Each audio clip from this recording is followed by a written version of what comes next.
हरे कृष्णा। राधे राधे। आप सभी का स्वागत है मेरे YouTube चैनल श्री राधा माधव रसामृत में। आज की वीडियो कार्तिक मास महात्म्य के अध्याय 19 की है। तो आइए कथा शुरू करते हैं, पर सबसे पहले हम वंदना करते हैं गणपति महाराज की। हाथ जोड़ विनती करूं देवों के सरताज, भव बाधा सब दूर हो रिद्धि सिद्धि गणराज। बोलो गणपति महाराज की जय। अब गुरु वंदना करेंगे। परम दया करी दास पे, गुरु करी जब गौर, रसनिधि मोहन भाव तो दर्शायो सब ठौर। बोलो गुरु महाराज की जय। कथा शुरू करते हैं। पृथु बोले, ब्राह्मण, आपने तुलसी का महात्म्य और व्रत का इतिहास मुझसे कहा, सो मैंने सुना। अब कार्तिक व्रत करने वाले पुरुष का फल और महात्म्य कहो। ये व्रत पहले किसने किया, ये वर्णन करो। नारद बोले, सहयाचल पर्वत पर करबीपुर में धर्म को जानने वाला धर्मदत्त नाम का ब्राह्मण था। वह सदा विष्णु का व्रत और पूजन करके द्वादशाक्षर मंत्र जपा करता और अतिथि सत्कार करता था। एक समय कार्तिक मास में एक पहर रात्रि रहने पर हरि के जागरण को भगवान के मंदिर में गया। भगवान के पूजन की सामग्री लेकर जाते हुए उस ब्राह्मण ने टेढ़ी दाढ़, लपलपाती जीभ, भीतर को धसे हुए लाल नेत्र, लंबे होठ, नंगी सूखी पतली फुकार मारती एक राक्षसी को देखा। उसको देखकर वह कांप उठा।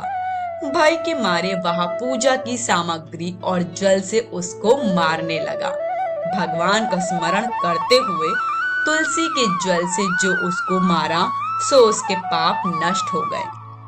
वह ब्राह्मण को दंडवत कर बोली, मैं पूर्व कर्म फल से इस दशा को प्राप्त हुई हूँ। हे विप्रवर, अब उत्तम गति को कैसे प्राप्त होऊं? नारद जी बोले, विनती करती हुई उस कलहा को देखकर और अति विस्मित होकर धर्मदत्त ब्राह्मण बोला, किस कर्म फल से यहाँ तेरी दशा हुई है, वह सब हमसे विस्तार पूर्वक से कहो। कलहा बोली, सौराष्ट्र नगर में एक भिक्षुक था।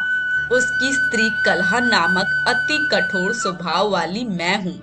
मैंने अपने स्वामी का कभी कल्याण नहीं विचारा और ना कभी मीठे पदार्थ दिए। मैं उन्हें धोखा देती रही। मुझको हमेशा कलह ही प्यारा लगता था। ये बात जानकर पति ने दूसरे विवाह का विचार किया। इस पर मैंने विष खा लिया।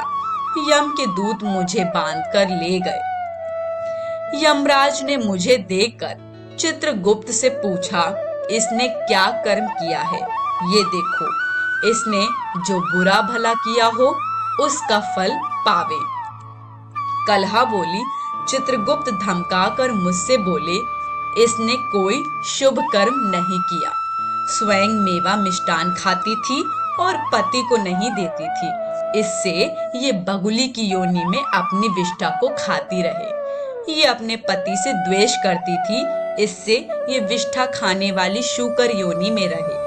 ये सदा पाक पात्र, बटला आदि में भोजन करती थी, सो अपने बच्चों को खाने वाली बिल्ली हो। इसने अपने पति के ऊपर विष खाकर आत्मघात किया है, सो यहाँ अति निंदित प्रेत योनि में रहे। कलहा बोली, सो मैं 500 वर्ष तक मारवाड़ में प्रेत योनि में अपने कर्म से नित्य भूखी प्यास से दुखी रही। भूख प्यास से पीड़ित वैश्यों के हृदय में प्रविष्ट होकर मैं दक्षिण दिशा में कृष्ण और त्रिवेणी नदियों के संगम पर आई। जब मैं नदी के तीर पर पहुंची, तब उनके शरीर से शिव और विष्णु के गणों ने मुझको दूर कर दिया। फिर भूख से व्याकुल मैंने तुमको देखा। तुम्हारे हाथ से तुलसी मिला जल जब मेरे ऊपर गिरा, उससे मेरे पाप धुल गए। जितेंद्र, ऐसी कृपा करो जिससे अब तीनों प्रेत योनि से मुक्ति पाऊं। इस प्रकार कलहा का वचन सुनकर और उसकी ग्लानि को विचार कर ब्राह्मण बोला। आज की कथा यहीं समाप्त होती है। आगे की कथा हम आने वाले वीडियोस में श्रवण करेंगे। वीडियो पसंद आई हो तो लाइक शेयर जरूर करिएगा और चैनल को सब्सक्राइब करना बिल्कुल मत भूलिएगा। सभी को हरे कृष्ण, राधे राधे।